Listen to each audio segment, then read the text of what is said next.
ये क्या मामला है ये पूरा? 31 दिसंबर के शाम उमरा जो है यहाँ इसी जिस लोकेशन पर हम खड़े हैं उससे पीछे उनका वो बच्ची के गायब होने की सूचना प्राप्त हुई।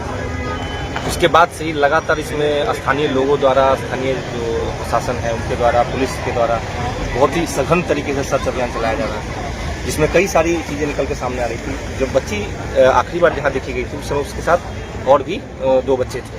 उनके द्वारा बताया गया कि स्कूल से वो घर जा रहे थे। बच्ची ने कहा कि मैं दूसरे रास्ते से जाऊंगी, जो रास्ता भी आपके पीछे है, इसी रास्ते से जाने की बात बताई गई। उसके साथ एक बच्चा था साबिर और जो उसकी छोटी बहन इकरा, दोनों बताया कि हम दोनों उस रास्ते सीधे चलेगा और जो उमरा है उसने बोला कि हम इधर से जाएंगे। उसके बाद से बच्ची गायब।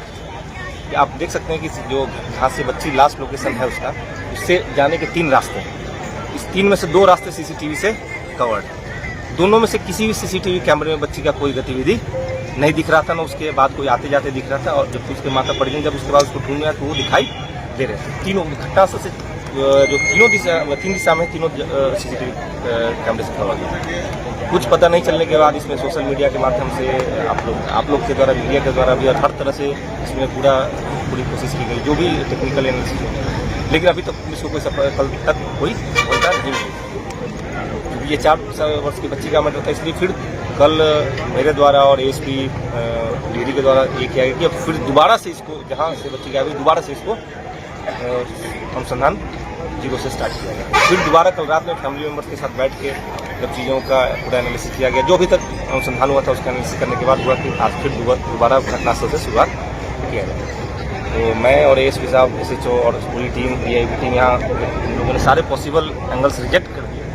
तब यहाँ आप देख सकते हैं कि कचरा, बहुत बड़ा कचरा पट्टी है, उसके पास ये दिखा कि एक जो बच्चे का शव है वो भरा हुआ है, उसके ऊपर घास वास पूरा पेड़ जमा हुआ था। तो फिर निकालने पे, वहाँ पर सर्च करने पे पता चला कि उमरा का शव काफ़ी पुराना लग रहा है। वहाँ से डायटम टेस्ट के लिए सैंपल भी लिया गया, DNA टेस्ट और पोस्टमार्टम से स्पष्ट हो जाएगा कि डेथ कब हुई थी और किस कारण से। दूसरी बात है कि इससे परिजनों द्वारा और पुलिस के द्वारा आशंका थी कि जो जहाँ पे बॉडी मिली उससे थोड़ा सा आगे भी 2 कचरे का गड्ढा है। पहले हम लोग की आशंका उस पर थी कि कहीं उसको पार करने के चक्कर में उसमें गिर गई। उसका भी पानी घटना के अगले दिन ही पूरा साफ करके निकाला गया, लेकिन वहाँ कोई सफलता नहीं मिली, वहाँ कुछ भी हम लोग को प्राप्त नहीं हुआ। और उसके बगल वाला जो कचरा है, कचरे का ढेर इतना ज़्यादा है और दलदल इतना ज़्यादा है कि उसमें स्पष्ट नहीं हो पाया। और जब ये पानी वहाँ से हटा और कचरा वहाँ से हटा, तब जाकर आज हम लोग सुबह सर्च के दौरान। तो जिस तरीके से बच्ची की निर्मम हत्या की गई है, पुलिस की अगली कार्रवाई क्या होगी? आप पोस्टमार्टम किए हैं सर? बॉडी तो मिली है ना? बॉडी मिली है, इसका परिजन तो कह रहे हैं। परिजन को बुलाइए। परिजन आपसे ज़्यादा समय बिताए हैं कि हमारे साथ ज़्यादा समय बिताए हैं? तो अगली कार्रवाई क्या होगी? अगली कार्रवाई मैंने आपको बताया कि वहाँ से जो वाटर सैंपल वो लिया गया है, पोस्टमार्टम कराया जाएगा, DNA टेस्ट कराया जाएगा, उससे स्पष्ट हो जाएगा कि मौत किस कारण से हुआ, कब हुआ।